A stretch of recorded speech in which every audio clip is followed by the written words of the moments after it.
Salut, c'est Charlie de la chaîne Benetton Studio. Il y a quelques temps, je vous avais proposé un concours pour pouvoir gagner le portrait de votre choix. Et c'était la youtubeuse du bonheur qui avait remporté ce concours. Alors je vais vous la présenter parce qu'elle a une chaîne YouTube.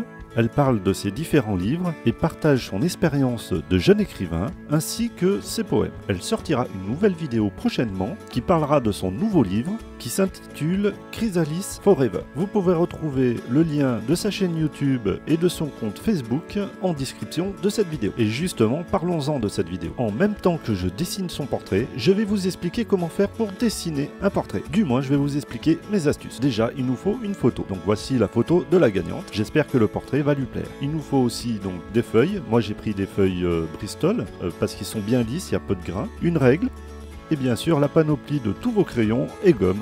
La première étape consiste à prendre les repères du visage. À l'aide de la règle, je vais mesurer ces dimensions, je vais les multiplier par 2 pour les reproduire sur la feuille. Je commence toujours par la taille complète du visage et je vais reproduire ces repères sur ma feuille. Prenez un crayon HB, ne pas trop appuyer car ce seront des traits qu'il faudra effacer par la suite. Il existe aussi une autre méthode qui est la méthode du quadrillage. Je vous la conseille si vous débutez. Elle consiste à quadriller la photo que vous avez. Refaites ce quadrillage sur votre feuille blanche et essayez de relier chaque ligne du visage sur les carreaux comme sur la photo.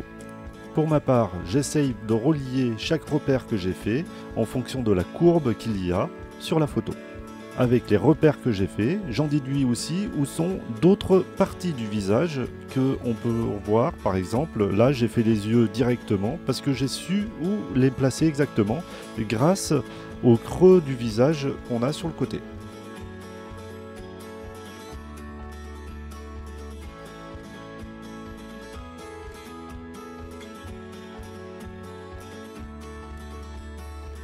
Une fois qu'on a tracé tous nos repères, on va commencer à donner quelques nuances au bord des traits.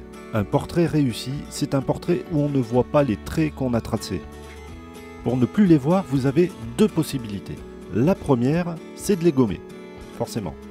La deuxième, c'est de les confondre avec un dégradé ou une délimitation faite par l'ombre ou par une nuance. C'est la partie que nous allons voir maintenant. Pour ça, il faut se munir de crayons de gras différents. Alors moi j'utilise des porte-mines avec des mines de gras différents. J'ai mis des petites étiquettes pour savoir lesquelles c'est. J'ai de 6B, du plus gras, au 4H, le plus léger. Pour pouvoir bien étaler ça, j'ai aussi des petits bâtonnets de carton qui me servent donc à étaler le graphite que nous allons mettre sur le papier. Pour ce dessin, je vais utiliser uniquement du 6B, du 2B et du HB. Il est conseillé de commencer toujours par les ombres les plus foncées. C'est pour ça que le 6B sera notre premier crayon que nous utilisons. On va donc colorier la zone que nous devons foncer. Attention de ne pas trop en faire parce qu'il y a le dégradé à faire aussi.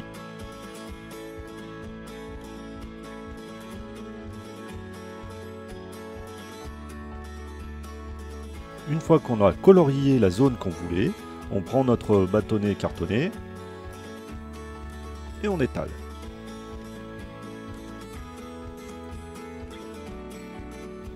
Comme vous pouvez le constater, on peut étaler le graphite même au-delà de la zone que nous avons coloriée. Ça nous permet de donner donc une partie dégradée de notre ombre.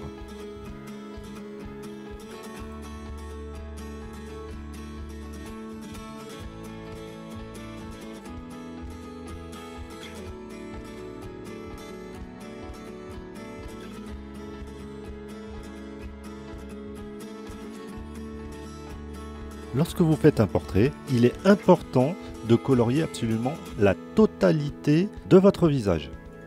Pour pouvoir étaler des grandes surfaces, je vous conseille d'utiliser des mouchoirs en papier. Ce sera plus rapide et plus fluide.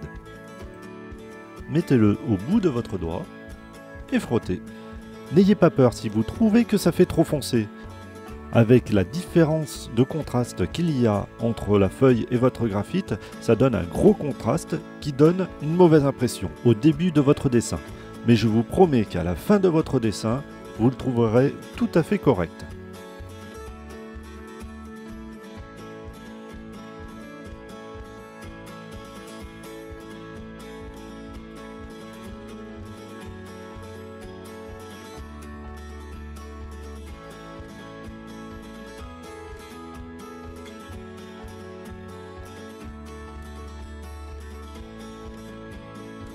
Si vous trouvez que vos estompes sont trop sales pour pouvoir les utiliser sur votre dessin et que vous voulez les nettoyer, voici mon astuce.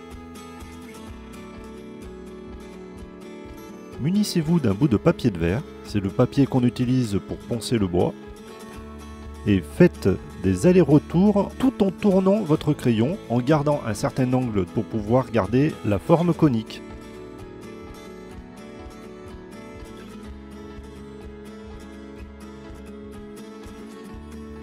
Voilà, j'ai fait le tour de toutes mes astuces.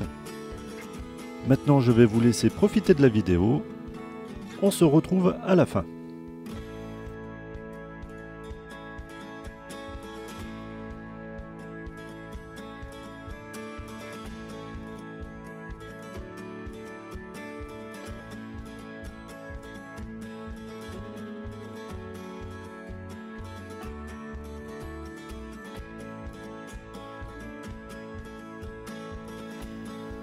Ouh.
Et voilà, 4 heures de travail ont été nécessaires pour pouvoir faire ce portrait. J'espère qu'il va plaire à Alison et que cette vidéo vous a plu. Si c'est le cas, n'hésitez pas à mettre un pouce bleu, un petit commentaire, j'adore ça, je réponds même à tout le monde. Abonnez-vous à ma chaîne pour ne pas rater mes prochaines vidéos et d'ici là, je vous dis à plus YouTube.